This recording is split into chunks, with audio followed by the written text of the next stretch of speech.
On the spot 24 के digital media में आप सभी दर्शकों का हार्दिक स्वागत है। मुख्यमंत्री हेमंत सोरेन को ईडी के द्वारा 8वां समन देने के बाद अब राजनीतिक लड़ाई सड़क पर उतर चुकी है, जहां झारखंड मुक्ति मोर्चा के कार्यकर्ता ईडी, सीबीआई और अन्य केंद्रीय एजेंसी के विरोध में साहेबगंज जिला मुख्यालय का बंदी का आह्वान किए हैं। और बंदी के आह्वान के पूर्व संध्या को मशाल जुलूस झारखंड मुक्ति मोर्चा के कार्यकर्ताओं ने निकाला है। मशाल जुलूस में मुख्य रूप से राजमहल सांसद विजय हांसदा, पूर्व मंत्री हेमलाल मुर्मू सहित अन्य सैकड़ों कार्यकर्ता जेएमएम के मौजूद थे। सभी ने शहर के विभिन्न मार्गों से भ्रमण करते हुए बंदी का आह्वान का समर्थन करने को कहा।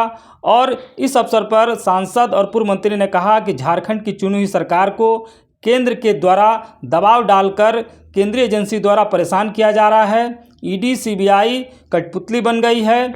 हम लोग इसका विरोध करते हैं और मांग करते हैं कि जो केंद्र की एजेंसी है वह निष्पक्ष रूप से जांच करे।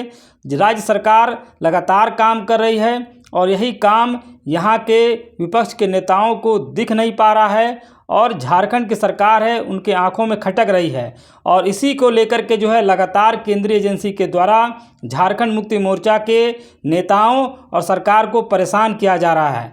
हम इसी के विरोध में 17 जनवरी को सड़क पर उतरेंगे और आम नागरिकों से झारखंड सरकार के समर्थन में बंदी का आह्वान करने के लिए उनका समर्थन लेंगे। आगे क्या कुछ नेता बता रहे हैं, देखिए पूरा वीडियो। उसके माध्यम से जो लगातार निरंतर केंद्र सरकार और उनकी सेंट्रल एजेंसियों द्वारा जनता की चुनी हुई सरकार हेमंत सोरेन जी की सरकार को जिस तरह से लगातार उनके इमेज को धूमिल करने का प्रयास किया है, उसका जवाब हम लोग देना चाह रहे हैं कि ये बिल्कुल बर्दाश्त नहीं किया जाएगा।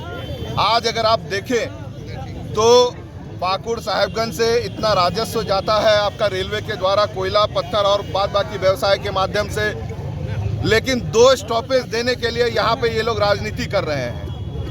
ये औछी राजनीति बिल्कुल बर्दाश्त नहीं की जाएगी।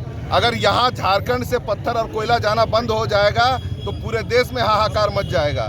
ये उनको भी समझ लेना चाहिए कि जो रोजी और रोजगार यहाँ पे लोग अच्छे से कर रहे हैं उसे तंग करना बंद करें। और साथ ही साथ जो सरकार, चुनी हुई सरकार के द्वारा जिस तरह से निरंतर कार्य हो रहा है, मुझे लगता है कि अब वो भयभीत हो रहे हैं कि आने वाले समय में झारखंड में उनका जो है जनाधार कम होने वाला है। कम होने वाला नहीं, कम हो चुका है। और इसी भय में वो और भी लगातार जो है गलत पे गलत कदम उठाए जा रहे हैं। लेकिन एक बात उन्हें भी समझना होगा कि जनता के लिए जो काम करेगा जनता उनके साथ रहेगी। जुलूस रैली नहीं है बल्कि ये मशाल जुलूस है। और मशाल जुलूस हम लोग पूर्व संध्या को इसलिए निकालते हैं कि कल हम लोगों के तरफ से, पार्टी के तरफ से साहेबगंज को मुकम्मल बंद करने का आह्वान है। शांतिपूर्ण तरीके से हम लोग बंद करेंगे। बंदी में किसी भी तरह का जोर जबरदस्ती का इस्तेमाल नहीं होगा। हम लोग रेल बंद करेंगे, हम लोग यातायात बंद करेंगे, हम लोग कार्यालय बंद करेंगे। ये सभी इसलिए बंद कर रहे हैं कि ये केंद्र सरकार लोकतंत्र की हत्यारी सरकार है और इसीलिए उसको आगाह करने के लिए ये कार्यक्रम हम लोग का कल साहेबगंज में मुकम्मल बंदी का कार्यक्रम हम लोग का है।